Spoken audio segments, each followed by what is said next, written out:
In this video we will make Donatello's lab. Hit the intro. I decided to start with the walls of the diorama, by measuring out the size I wanted for the bricks. To not destroy the foam, I gave the lines a cut with an X-Acto knife, before carving the foam with a blunt pencil.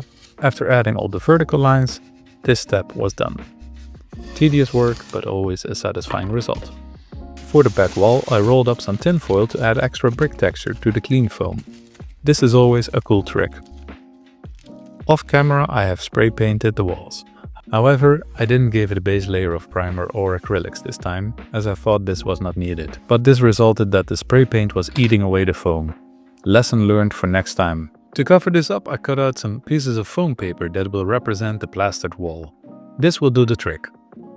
I gave all the pieces some nice grey color that matches my other sewer layer diorama. Moving on to the base, where the walls will be attached to. This is covered with the same thicker foam board I have used earlier. To attach the walls, I am using magnets again. This is a great way to easily connect the walls and to later dismantle the diorama so it can be safely stored if needed. I'm using my trusted wood spade drill of 16mm to create the holes where the magnets would fit in. Then on the base, it is just a matter of measuring the thickness of the foam to safely hide the magnets. And after cutting some holes here as well, the magnets are just attached with some hot glue. Just make sure to use the right side of the magnets on both sides. Then it is time to hear the satisfying sound. Now that the walls are in place, it is time to work on all the details, starting with the sewer rings. I wanted to place the rings on the same place like I did on my sewer layer, but later it turned out that the position was taking a bit too much away from the wall that I wanted to use for other details. So I had to move the ring over. To fill the gap that I created, I used a piece of foam that I had cut out earlier, and covering it up with some foam paper that represents the plaster. I got some comments on what type of colors I am using for the walls. It is a mix of cheap acrylic paints from the dollar store. The mix I'm using here is orange, brown, red and white. From there it is mixing the colors to get the desired result. The brown is in this case the darker tone of the orange, so use more of that if you want to create some darker spots. For the rings I'm using white and black to create grey, and adding a blue color to shift the tone and to make the color a bit more interesting. This matches the cartoon expression a bit more as well. Finally moving on to all the accessories that will fill the lab, starting with Donatello's workbench. I'm just cutting some foam and using some thinner layers to mimic some drawers and handles. And after a height test, Donatello approves. If you also like to give thumbs up, then hit a like on this video. Moving on to other electronics and the tubes that will go on the wall. These are just straws that I have found in the supermarket. They already came in a silver and a gold/copper color, which is great. No paint needed on those. For the connector bits, I used my foam paper again and giving it some color with my Posca paint markers. Then it is time to lay this all in place on the first wall. I created some other electronics that are seen in the show and placing the tubes with some super glue. It's beginning to look like a lab already. I created a lot of electronics, computers and other bits and pieces to fill the lab. And using the same acrylics I used before to give everything a base color. The rest of the details are added with Posca paint markers and micro pens for details. The micro pens are pressing into the foam enough to give everything some extra dimension. Seeing these accessories coming to life with color and details was really fun to do, and it gave me a lot of other ideas to add into the diorama. Of course, the official diorama from NECA Toys was a good reference material as well. Like this bigger computer in the back of the lab. This one was fun to make because I used several thinner layers of foam to create the different depths on the computer. Adding the plastic on the screen again is giving it some more detail, as well as the different type of colors and the handlebar.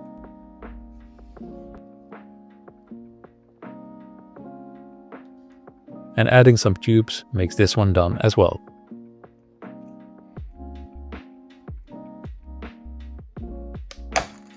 I was thinking, what else could Donatello use in his lab? And I thought of a classic blackboard where he would make all kinds of calculations. Little jokes to myself are that the invention of the turtle communicator is on there, as well as multiverse calculations and the equation for pizza. One sewer ring will be covered with bricks, so I thought it might be cool to make weapon rack for it. I did a little puzzle on how to display the different weapons and started to create the rack out of small pieces of foam. Of course, giving it some paint as well as giving the bricks a bit more of a weathered look. Moving on to other details. Books. I thought Donatello will be reading a lot of different types of books, so I started to create those out of different pieces of foam. With my micro pens, I created the pages and the covers. I had a lot of fun to include all kinds of Easter eggs. My favorite must be Ninjas for Dummies. But there is also a book about Dimension X, a photo album, a book about Japan and the New York sewers, and of course a pizza cooking book. And I made some shelves to place them in the lab. My last thing that I wanted to add was a board where all kinds of tools are hanging on, like you find in a typical garage. Online I ordered all kinds of 1 to 12 scale tools and placed them on a piece of foam board that I painted and put a million dots on. The tools are just attached with poster putty, so I can easily take them off if needed. And now that this board is in place, I think it's time for the final reveal. Oh, hold up. There's one more thing I want to add and then we're done.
Thank you so much for watching this video. I had a lot of fun making this diorama and I hope you have learned something. Let me know in the comments down below what you think about this diorama and which one you would like to see next. Hit the bell notifications if you want to be alerted for future videos, because I am thinking to create a diorama for the bad guys this time in the form of a technodrome. This is it for now. See you in the next one.